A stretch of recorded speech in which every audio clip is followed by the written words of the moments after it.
Sunday morning, 11 o'clock, we're on air with Crystal Palace against Manchester United. And look, we're recording this prior to Palace's Conference League game on Thursday night, which I know that Crook will be keeping a close eye upon.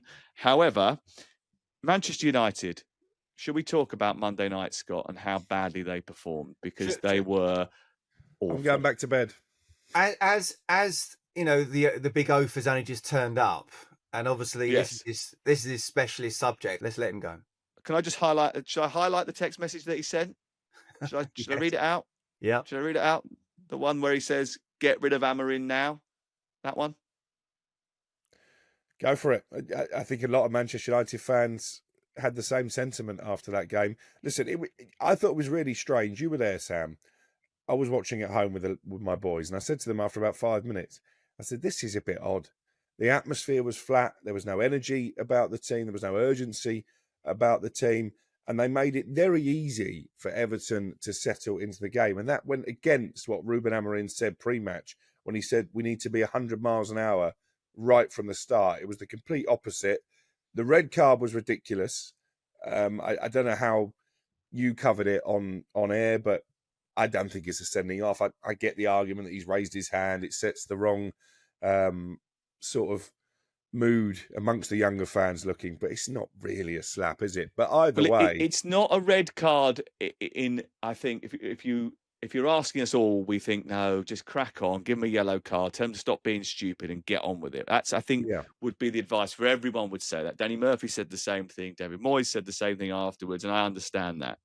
But by the letter of the law, by the law itself, Tony Harrington has no choice because it's an open hand to the face, above the neck, on the side of the face, on the cheek, and it's not a little tap. It's not a little tap, and there is a get out. There is a get out in the law which says unless the contact is negligible, and it's not negligible. So he's got no choice. And if he doesn't send him off, he's going to get in trouble, and he ain't having it.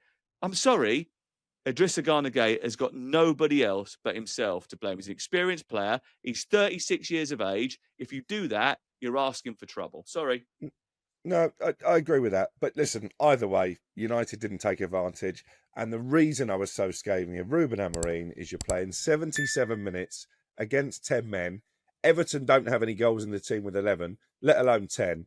And he doesn't change the formation. He sticks with the three centre-backs. You're in a situation in the second half where United dominate possession.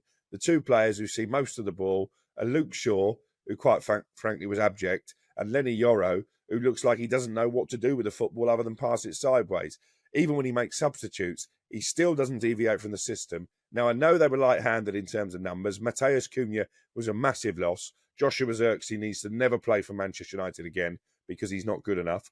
But he could have done something different. I sent two formations in the group. He should have gone to a flat back four, be that a 4-3-3, be that a 4-4-2. What you need to do, and Scott will have been in this scenario, when you're playing against 10 men, you need to make the pitch wide.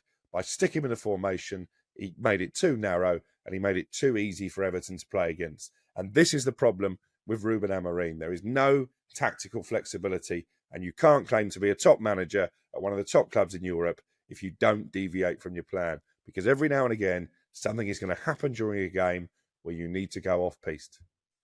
Yeah, and do you know what? I asked him about that after the game, and his answer was really interesting.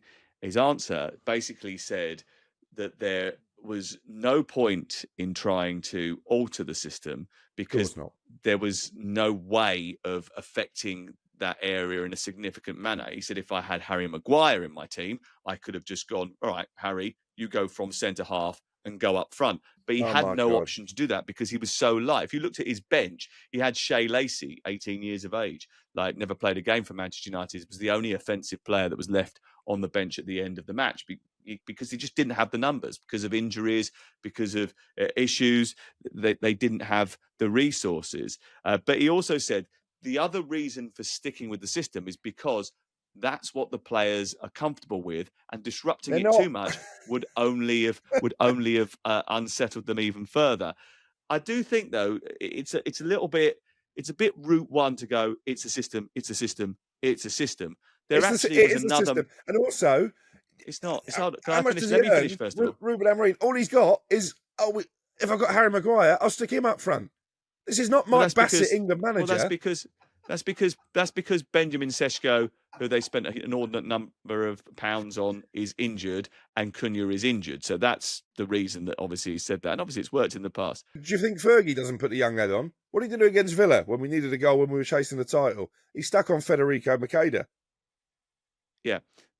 Anyway, what I was going to say was it's not just the system, it's also the attitude and the intent and the drive. And that makes a massive difference. If you look at the players that Everton had, the type of player, the profile that they've got, players that you might suggest are luxury players, Iliman and Jai, even Kieran Dewsbury Hall's a silky player. You know, he's not an intrepid midfield player. Jack Grealish, they all worked their absolute socks off. They were getting tight. They were getting up and down. They were making sure they won every single duel. They would draw fouls. They would cause problems. Who does that in a Manchester United shirt? That's attitude. That's not system. That's attitude. That's desire. That's desperation to get over the line, to make something happen. Where is that?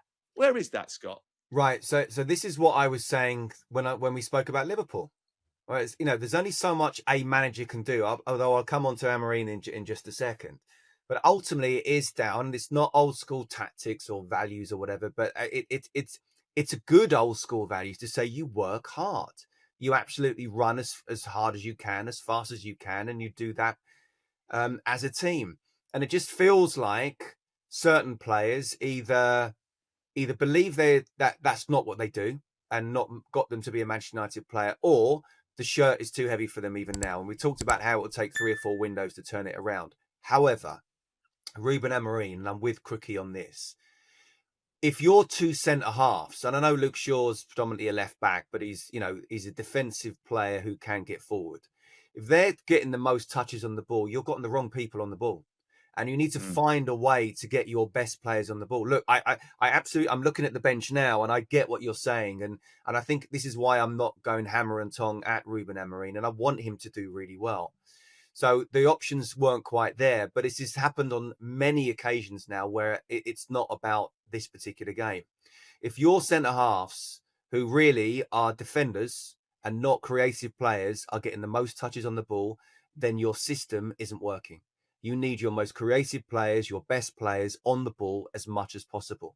And that's not happening. And he needs to find a way to get those players on the ball and not 2 of your 3 centre halves.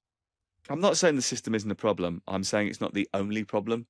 There No, are I agree. multiple problems Yeah. there that have to be sorted. And when I spoke to him afterwards, he was pretty clear, this is going to happen every now and again. We're going to have setbacks, blah, blah, blah, blah, blah. And I totally get that, because they aren't the finished article. They went 5 unbeaten, but he knew it was coming. He could sense it. I could tell by the way he was talking that he knew that there was going to be an issue.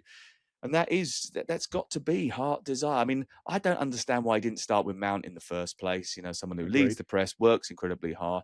You've got Josh Xerxes up there for all the love in the world. He works and he does try, but he just hasn't got it, has he? He just hasn't got it at that level. But he's never had it at that level. He didn't score a load of goals for Bologna. It wasn't like he was ripping it up in Serie A. He was doing well at a team that was surprisingly challengers to get into the Champions League places, but he was never scoring loads and loads of goals. He didn't look like scoring a goal on Monday night. In fact, Manchester United didn't really look like scoring a goal, full stop. And that's a big problem, because they go to Crystal Palace this weekend, and Crystal Palace are hard to break down at the best of times.